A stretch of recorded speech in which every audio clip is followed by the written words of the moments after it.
Deputy Minister of Defense and Military Veterans, Minister Richard Mkungu, Chiefs of Services and Divisions, members of the Military Command Council,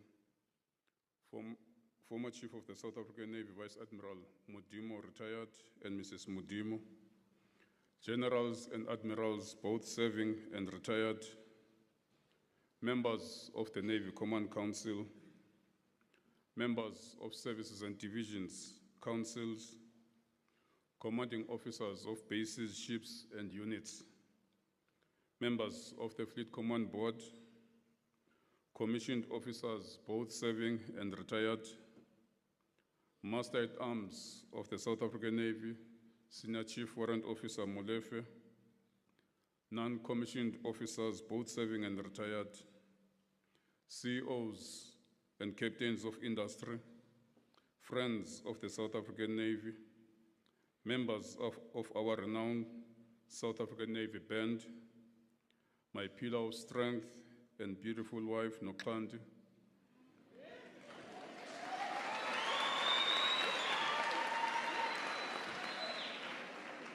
certain things needs to be emphasized, members. Friends of the South African Navy, distinguished guests, my family present here today, Amaceto Kizamo Pohuma, Mbambos Nomongo, Bonabadla Inyama Ikwata. Ladies and gentlemen, good evening. Ladies and gentlemen, dear friends of the South African Navy, and those who are watching online, it is my great honor to officially welcome you all to the annual Navy Music Gala concert.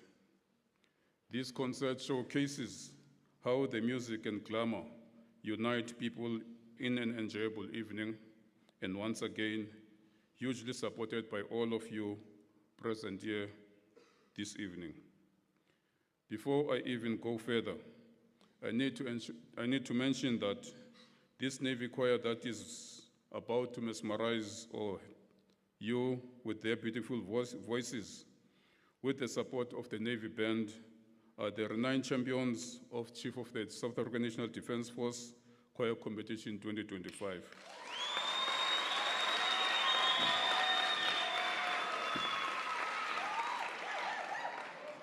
And they brought home 7 trophies.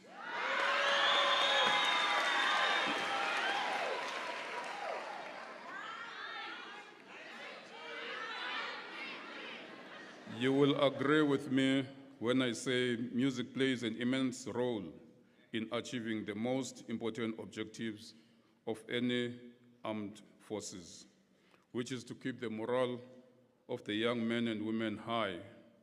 I mean, try imagining a parade, a special or important event without the presence of a service band, because I personally cannot, because any such event without a band wouldn't be a success.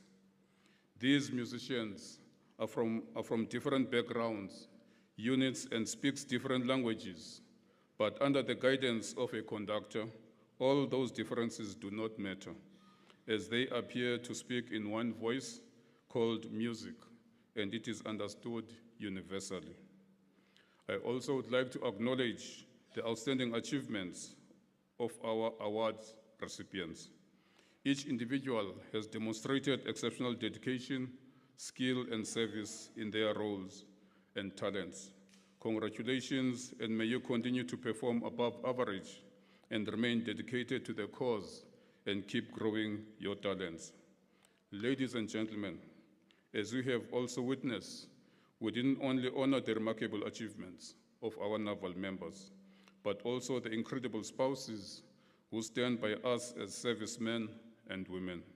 These spouses and partners' dedication and unwavering support have been the backbone of our service members' success. I encourage you to continue and always put your families first over and above friends.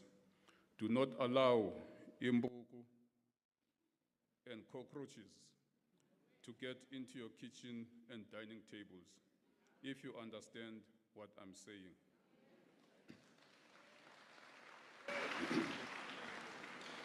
So always have a retex for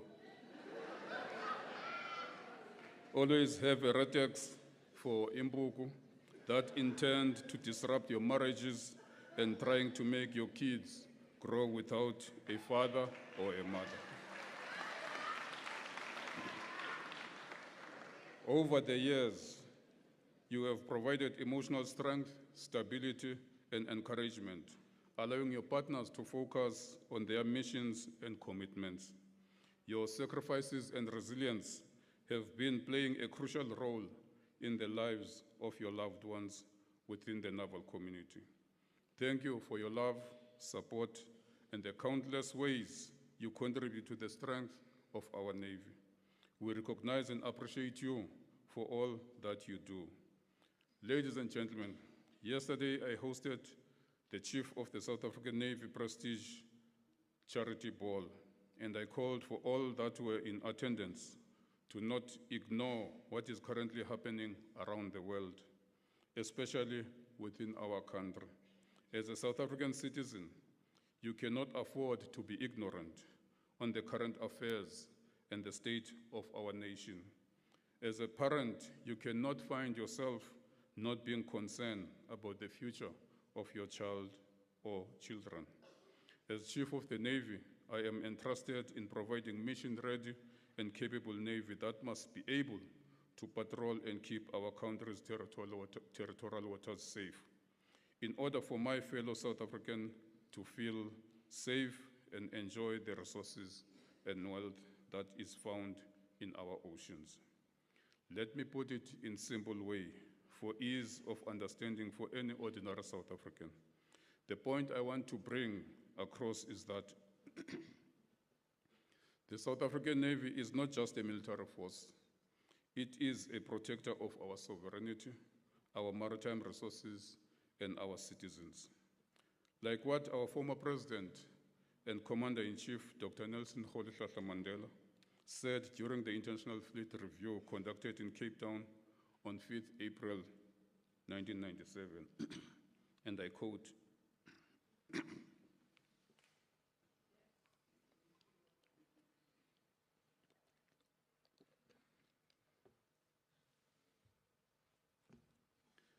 "The sea is a vital national interest, and that is why we maintain the Navy. As a nation, we believe in the freedom of the seas. That is a matter of national strategic interest. We are a maritime nation trading all over the world. We accept our obligation to combine with other maritime nations to uphold the freedom of the seas and to protect our national interest through naval power," close quote. Ladies and gentlemen, I want us to internalize the fact that our coastline stretches approximately 2,798 kilometers, and that South Africa is a maritime nation. Our country's main trade routes include the maritime route via the Cape of Good Hope with the major ports of Durban and Richards Bay, which are linked by N2 corridor and are vital for both regional and international trade. They handle a wide range of exports and imports, including coal, chrome, crude oil, mineral products, vehicles, foodstuff, and fruits. The other significant ports include Cape Town, Gqeberha, East London, Mossel Bay, and Saldanha. In the same breath, our country is losing in the region of over 6 billion rands annually due to illegal, unregulated, unreported fishing. Unmonitored vessels in our sea pose a risk to the Republic. At any given time, we have over 600 vessels in our territorial waters, of which some are involved in human trafficking, some with illegal fishing, some stealing our minerals, some smuggling weapons, while some polluting our beautiful seas and beaches, but to name but a few. Ladies and gentlemen, We also have to appreciate the fact that 98% of our country's trade volume moves by sea, making it the lifeblood of our international trade. Our maritime trade contributes significantly to our country's economy, with seaborne trade accounting for about 58% of total trade volume. Furthermore, our country's entire ocean economy, which includes maritime transport, is projected to contribute between 4.5 and 4.8% of GDP by 2038. And these projections are made by academia and several organizations such as the International Monetary Fund, the South African Reserve Bank, and various other international bodies and local analysts. What is of concern is that in making these projections, these organizations might be overlooking a crucial element, which speaks to appreciating who and how do we protect our maritime resources of interest. Our Navy is the first line of defense against threats that might emanate from the sea, whether piracy, illicit fishing, or other forms of maritime crimes. Our Navy must keep the critical shipping lanes safe and free so that our economy can prosper. Should or when disaster occurs at sea, our Navy must provide help through search and rescue operations, besides being part of the humanitarian assistance within the country and in neighboring regions. In order to carry out all these important roles, we must focus on the capability and resources of our Navy. We need to modernize our Navy to match today's complex and dynamic challenges. We need to invest in our Navy because that will also mean we will be investing in our youth. Training and career opportunities in the Navy can inspire a whole new generation of South Africans, providing them with skills and experience that will benefit the nation as a whole. Therefore, ladies and gentlemen, the continuous absence of the Navy at sea is dangerous for our country and any maritime country for that matter. Today, as the country, we are battling the high pollution of illegal immigrants. Our society and the future of our kids is being destroyed by drugs which gets into their hands through the seas. I invite you to read an article which was recently published on the Defense Web titled Opinion, Between Two Oceans and the South African Navy in Crisis, written by Nicholas Gottsel, a member of parliament, who is a member of the Joint Standing Committee on Defense. In there, he makes mention that, and I quote, various stakeholders in society tend to see expenditure on defense as being detrimental to expenditure in an economic realm. Yet, a robust defense force is essential to protect sovereignty, secure 80% of trade through maritime routes, support domestic stability, and lead African peacekeeping missions. Ultimately, a strong and capable defense force remains a core component of ensuring internal and external stability and safeguarding the conditions for positive economic outcomes, close quote. For our cabinet to approve the reduction of the SNDF workforce or strength is actually nothing far from telling us to implement a defense version of what General Mkhwanazi has disclosed in the Madlanga Commission with regards to the closure of the political killing task team. Closing down the SNDF is like having a house without walls, effective CCTV systems, and reaction capability should thieves violate your space uninvited, or buying a car and not taking an insurance, or not having a life cover for yourself and family. Yesterday, I shared with those that attended the Prestige Ball that in the past week, I was in Australia to attend the Indo-Pacific Sea Power Conference 2025. Whilst I was interacting with the chiefs of navies from different maritime countries at the conference, the chief of the Kenyan Navy mentioned that a week before coming to Australia, his Navy caught a ship from East Asia that was carrying a large consignment of drugs, which was destined for Mozambique. And you will agree with me that Mozambique was not the final destination, but maybe South Africa was.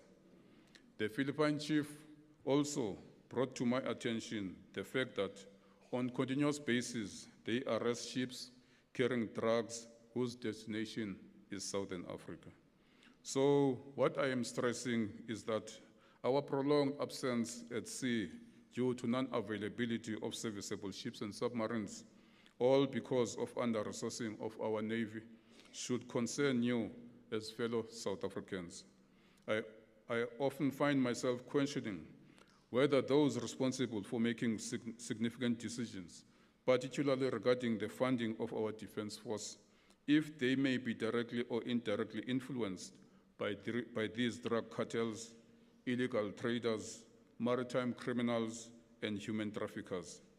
Because it will appear that these consistent underfunding and incapacitating of the South African Navy and the Defense Force in general is to ensure the success of the operations that undermine our nation, compromise its sovereignty, and jeopardize the future of our children. The unpatriotic and what appears to be a sellout posture of defunding the SA Navy and the SANDF in general leaves me with a question of whether the people behind what I would like to call nonsense, if they are not busy with a mission to privatize the SA Navy and the SANDF, seeing that the private security is a lucrative business in our country and it is replacing the state security machinery. We must refuse this kind of unconstitutional policy decisions. I am telling you today that should the SA Navy's roles fall into private hands, and the same government that is today telling us that there is no money to fund the Navy, they will use the government reserves to fund those private security forces. To add salt to this wound, attempts have been made by certain government departments to bring a foreign company to come patrol our waters. As the Navy, we rejected this sellout and unpatriotic decision. Maritime security narrative is about protecting our way of life. Our oceans define who we are. It feeds our people, sustains our economy, and connects us to other nations through the Indian and Atlantic Ocean. When our maritime domain is secure, our nation stands secured. But for that, we must first secure ourselves from within through good governance, coherent laws, accountable institutions, and leaders who put national interests above competition and personal greed. We must invest not only in hardware, but also in our people, our sailors, our engineers, the analysts, and the families that give meaning to our platforms, because they are all the center of gravity, of our gravity. All I am putting to you this evening is that we cannot continue being silent observers of our country being at risk of losing its sovereignty. We need to advocate for a stronger, well-funded defense force. We need to think about what is it at stake for not having visibility and the Navy present at sea. We cannot be ignorant of what is happening around the world. Look at what the West is doing in the Caribbean, Venezuela to be precise. With so much military power in terms of their warships deployed near Venezuela, and the world is currently speculating a possible invasion. On one hand, there are also these ongoing military crises between Russia and Ukraine. Then the West, on the other, are also pointing their guns towards Nigeria, threatening them with military action. The question we should be asking ourselves as South Africans is, Who will the West target next in our African continent? Ladies and gentlemen, let us not think we spared from this devilish bullying of the world. With that in mind, I say we need to be found ready and not be a repeat of what Libya went through after it was accepted back into the so-called world democracy. Libya's military was caught with their pants down due to failing to rejuvenate itself and thinking that the world was on their side and that they will never attack them. All I'm putting to you this evening is that we cannot continue to be silent observers, our country being taken to dogs. We need to advocate for a stronger, well-funded defense force. We need to think about what is at stake for not having a Navy present at sea. With the responsibility entrusted in me to command the seas of our country, and the love I have for our motherland, I find it difficult to separate emotions from my responsibility, and I'm not apologetic about it. Fellow South Africans,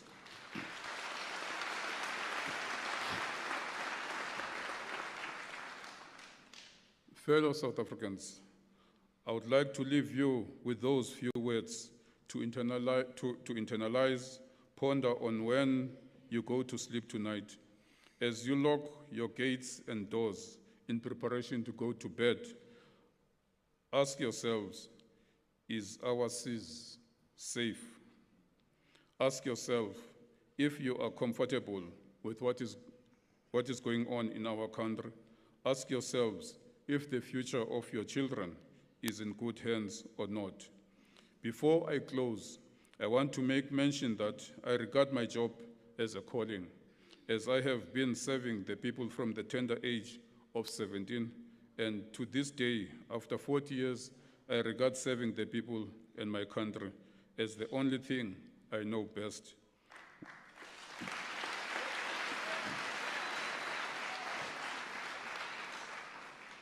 When I made mention last night that I will continue serving my people and country in my next life, should I find a Navy to join on the other side, the program director got me excited when she gave me a report on her quick research that there is indeed a heaven Navy, which I will gladly join.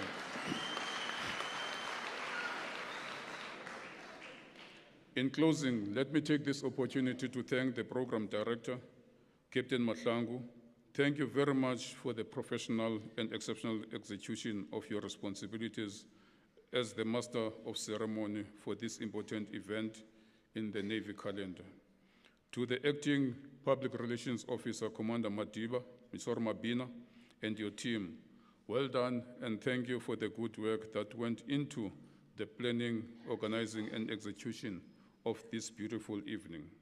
I also send my appreciation and thanks to our world-renowned SA Navy Band and the 2025 SNDF Choral Competition champions, our own SA Navy Choir. Thank you for the beautiful music you are providing us tonight, which makes this event more beautiful. Thank you to the management and all the support teams of UNISA for the support provided to my coordinating team and for keeping and making the venue available to us year in and year out. Let us continue the collaboration and support going forward. I also want to take a moment to express my heartfelt gratitude to each and every one of you, the guests, for coming out in your numbers and joining us tonight. Your presence has made this gala a truly memorable occasion. I'll also like to thank my close protectors who look after my life and my office staff who bring warmth and comfort to me and also ensure that my family is also having the same warmth and comfort when I leave them behind at home, every time when duty calls. As we approach the festive season, I wish you and your loved ones a joyous and safe holidays. May this bring you peace, happiness, and warmth of family and friendship. Thank you once again for being here tonight. I wish you safe travels back home and all of your planned journeys. I look forward to seeing you all in the new year.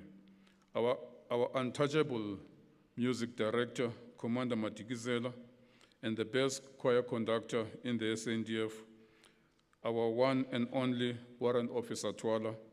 Let the music play on and keep us mesmerized with a few more music pieces. Ladies and gentlemen, I thank you very much.